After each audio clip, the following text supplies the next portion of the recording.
Hello guys, hey hello cuties, আমি সোহেলের। তোমরা দেখছো আড্ডা আমি সোহেলি। দাঁড়াও, আগে চুল টুল নিয়ে রেটে একদম একদম মানে নায়িকা সেজে নিলাম। তো চুমা তোমাদের। আর এখন শুরু হবে আমার পার্সেল আনবক্সিং। যদিও এগুলো আমি বাড়ি থাকি না, তখনই আসে। আর এত প্রোডাক্ট অর্ডার করেছি যে যেগুলো আমি আনবক্সিং করার টাইমও পাই না।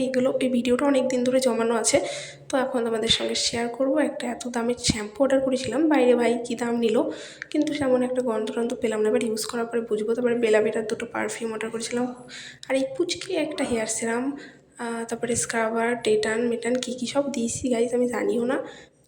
দিয়েছি আর একটা আন্ডার রোল অন আন্ডার কী যাই হোক গাইজ, টাটা।